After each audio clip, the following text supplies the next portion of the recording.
Kerajaan Kalingga, yang diselimuti kabut waktu, muncul sebagai entitas penting dalam sejarah Indonesia kuno. Kerajaan ini, yang juga disebut Holing dalam catatan sejarah Tiongkok, menghiasi pantai utara Jawa Tengah antara abad ke-4 dan ke-7 Masehi. Meskipun lokasi pastinya masih menjadi perdebatan, para sejarawan berspekulasi bahwa kerajaan ini terletak di antara Pekalongan dan Jepara modern. Wilayah ini, yang dikenal dengan tanahnya yang subur dan posisi pesisir yang strategis, memberikan lingkungan yang kondusif bagi kerajaan untuk berkembang. Keberadaan kerajaan Kalingga dikuatkan oleh tradisi Jawa lokal dan catatan teliti yang dipelihara oleh dinasti Tang di Tiongkok. Berbagai sumber ini menawarkan sekilas gambaran tentang kerajaan yang terjalin erat dengan budaya dan agama pada masanya. Interaksi kerajaan dengan kerajaan lain di wilayah tersebut, ditambah dengan jaringan perdagangannya yang ramai, menggarisbawahi pentingnya kerajaan ini dalam sejarah Asia Tenggara. Kerajaan Kalingga, meskipun hilang di telan waktu, terus memikat para sejarawan dan arkeolog. Warisannya tetap hidup dalam permadani budaya Jawa, sebuah bukti kerajaan yang pernah berdiri sebagai mercusuar kemakmuran dan pusat pembelajaran di Asia Tenggara. Kerajaan Kalingga dikenal sebagai tempat bertemunya berbagai kepercayaan, di mana agama Hindu dan Buddha hidup berdampingan dengan harmonis. Perpaduan agama ini mencerminkan sifat inklusif masyarakat Nusantara.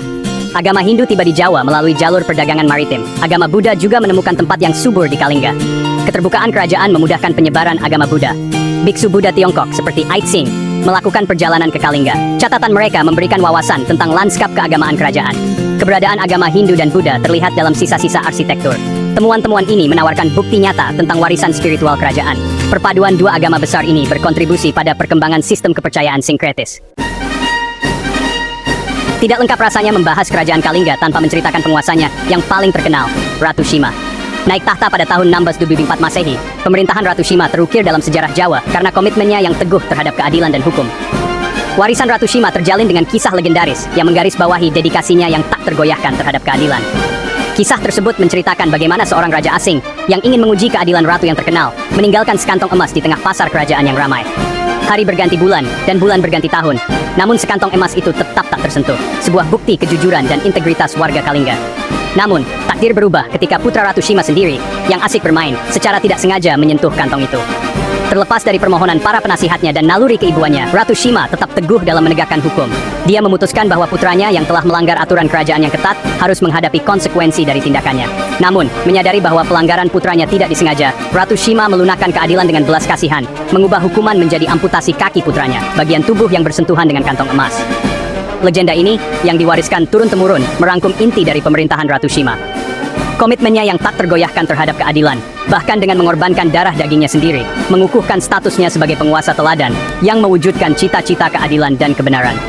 Warisan Ratu Shima terus menginspirasi, berfungsi sebagai pengingat abadi bahwa kepemimpinan sejati menuntut kepatuhan yang tak tergoyahkan pada prinsip-prinsip keadilan dan kesetaraan.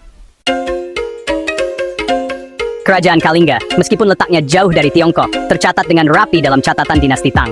Catatan-catatan berharga ini menawarkan gambaran menarik tentang struktur sosial, kegiatan ekonomi, dan politik kerajaan Jawa kuno ini. Menurut catatan Tang, ibu kota Kalingga, yang dikelilingi oleh tembok kayu yang kokoh, ramai dengan aktivitas, sebuah bukti kemakmuran kerajaan. Rajanya, mengenakan jubah mewah dan dihiasi permata berharga, memimpin dari tahta gading yang megah, simbol otoritasnya dan kekayaan kerajaan. Catatan dinasti Tang juga menyoroti kecerdikan dan keterampilan masyarakat Kalingga. Mereka terkenal karena keahlian kerajinan tangan mereka, terutama dalam pembuatan barang-barang indah dari tempurung kura-kura, emas, perak, cula badak, dan gading. Barang-barang mewah ini, yang sangat dicari di pasar regional dan internasional, mendorong ekonomi Kalingga dan berkontribusi pada reputasinya sebagai pusat perdagangan dan kerajinan. Selain kekayaan materi, catatan Tang memuji masyarakat Kalingga atas keramahan dan kecintaan mereka pada musik. Mereka dikenal karena sambutan hangatnya terhadap pengunjung asing dan keterampilan mereka dalam membuat alat musik. Pemandangan budaya kerajaan yang semarak, yang ditandai dengan pertunjukan musik dan tarian yang meriah, memberikan kontras yang nyata dengan aturan hukumnya yang ketat, yang menyoroti sifat masyarakat Kalingga yang beraneka ragam. Pada abad ke-7 Masehi, kerajaan Kalingga menjadi pusat pembelajaran agama Buddha yang terkemuka di Asia Tenggara. Pusat ini menarik cendekiawan, biksu, dan peziarah dari berbagai tempat. Aitsing, seorang biksu Buddha Tiongkok, mencatat keberadaan banyak wihara Buddha yang ramai dengan kegiatan. Ia bertemu Huining dan Janabhadra, yang menerjemahkan kitab suci Buddha ke dalam bahasa Tionghoa. Upaya ini memperkuat reputasi Kalingga sebagai pusat pembelajaran agama Buddha. Bagian 6. Peran Kalingga dalam perdagangan regional. Kerajaan Kalingga memainkan peran penting dalam jaringan perdagangan maritim Asia Tenggara. Lokasi pantainya memfasilitasi perdagangan dan pertukaran budaya. Para pedagang Kalingga menghubungkan kerajaan dengan mitra dagang yang luas. Tanah Kalingga menghasilkan produk pertanian yang dicari di pasar regional. Pengrajin menghasilkan kerajinan tangan dari emas, perak, dan gading. Barang-barang mewah ini memperkaya pundi-pundi Kalingga.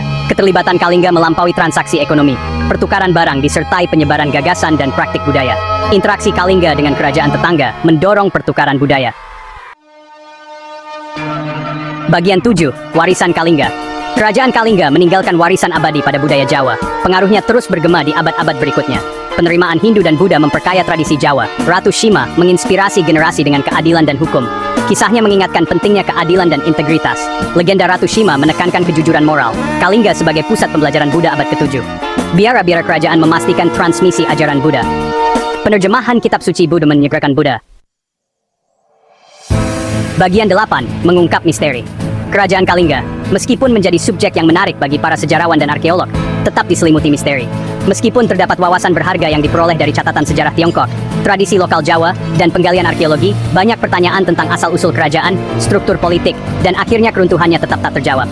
Lokasi pasti ibu kota Kalingga misalnya, terus menjadi bahan perdebatan di kalangan para ahli. Keadaan seputar kemunduran Kalingga dan akhirnya lenyapnya dari panggung sejarah juga masih belum jelas.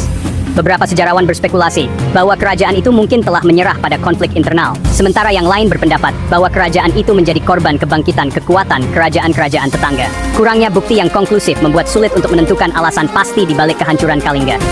Terlepas dari misteri yang terus berlanjut ini, kerajaan Kalingga terus memikat imajinasi, mengajak para peneliti untuk menggali lebih dalam masa lalunya yang penuh teka-teki.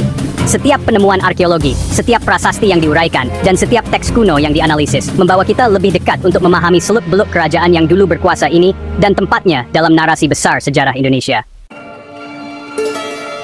Bagian 9. Kesimpulan. Pengaruh Kalingga yang abadi. Kerajaan Kalingga, meskipun telah hilang di telan waktu, meninggalkan jejak yang tak terbantahkan pada lanskap sejarah dan budaya Indonesia.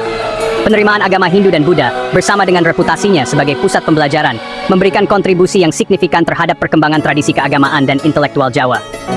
Pemerintahan Ratu Shima, yang dicirikan oleh komitmennya yang teguh terhadap keadilan, terus bergema di hati masyarakat Indonesia, menjadi contoh abadi kepemimpinan yang adil. Lokasi strategis Kalingga di sepanjang jalur perdagangan maritim yang vital memungkinkannya berkembang sebagai pusat perdagangan, menghubungkan Asia Tenggara ke jaringan mitra dagang yang luas. Kemakmuran ekonomi kerajaan, ditambah dengan pemandangan budayanya yang semarak, menarik pedagang, cendekiawan, dan peziarah dari jauh, semakin memperkaya permadani budayanya, dan memperkuat posisinya sebagai kekuatan penting di kawasan ini. Meskipun kerajaan Kalingga sendiri mungkin telah memudar dalam ketidakjelasan, warisannya terus menginspirasi dan menggugah rasa ingin tahu. Kisahnya mengingatkan kita akan kekuatan pertukaran budaya, pentingnya pemerintahan yang adil, dan dampak abadi yang dapat ditimbulkan oleh kerajaan yang berumur pendek sekalipun terhadap perjalanan sejarah. Saat kita terus mengungkap misteri seputar Kalingga, kita mendapatkan apresiasi yang lebih dalam terhadap kekayaan sejarah Indonesia kuno.